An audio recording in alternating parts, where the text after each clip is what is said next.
This is going to be a straightforward, straight to the point, the information you need to know on how to block off the rear AC lines. That is very common to get holes and break and leak on your, Chevy here. Now you can get online and you can find these block offs, or you can change the whole AC line assembly if you wanted to something from like a different, Chevy that didn't have the rear AC. But that requires you to find a parts truck. These things are, I think, around 15 bucks, give or take. Once you get all that together and figure out what you got going on, you're going to need some tools to go in here and hold these big nuts here. Some pretty big nuts, ain't they? The sizes you will need is this size and this size, this size, and that. You will need these to undo those. And before attempting this, you will need to have your AC, charge removed. You will need to go take it somewhere, let the AC, discharge, because as soon as you crack AC fluid is going to go everywhere. Fluid. It's a gas, ain't it? It's a gas that compresses into a fluid and then back into the gas. But anyway, another video on how AC works. Since ours is leaking, this is already empty, so we don't have to do none of that. So let's go ahead and crack these lines. They might be a little snug. If you need to, you can spray some penetrating oil on them. Flow and steady, ain't it, Shane? Mm-hmm.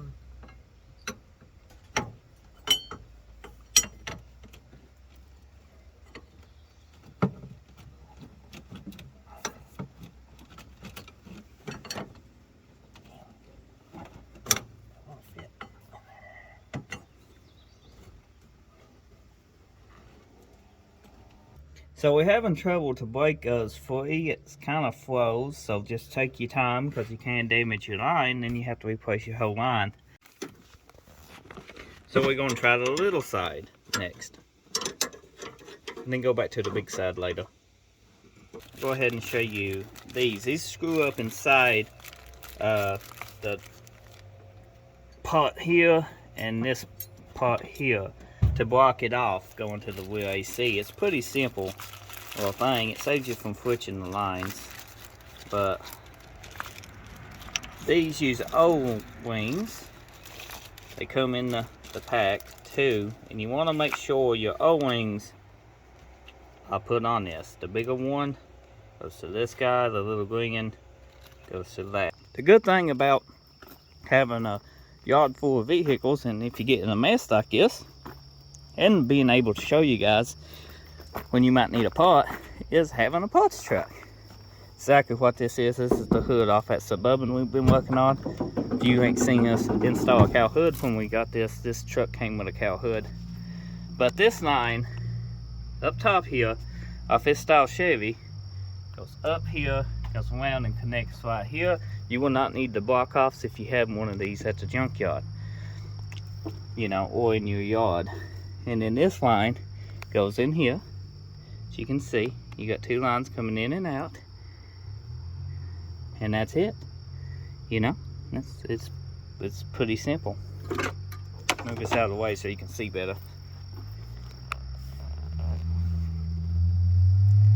You got this line that comes up. You got this AC line that runs over inside like that. So it's easy to just flop these around, just these lines on these trucks, if you can't get yours broke before you damage them. So on the AC, we decided to take the line off that other truck. We're going to plug the little bitty line, but the big line we can't get the plug out of, so we're just going to swap out the whole hose. We might end up changing both hoses, who knows? So once you get your lines undone, all you do is take your new kit with the O-ring and screw inside this end here to plug it. Or if you got a spare truck like we do, you can switch the lines completely, or the whole condenser, and just put like a 1500 single cab setup or extended cab setup on it without the rear lines. Because those are leaking on the you know, the back AC lines is the reason we're plugging these off, because some AC is better than no AC. So we're going to finish this up. Hopefully you found this information helpful. We're probably going to be here a few more hours because we're going to take the grill out of this, change that big line that we're putting on it, fill it with AC, but everything should be good. So drop a like, drop, you know, a comment. If you're new, get subscribed. And if you're a returning subscriber, thanks for watching.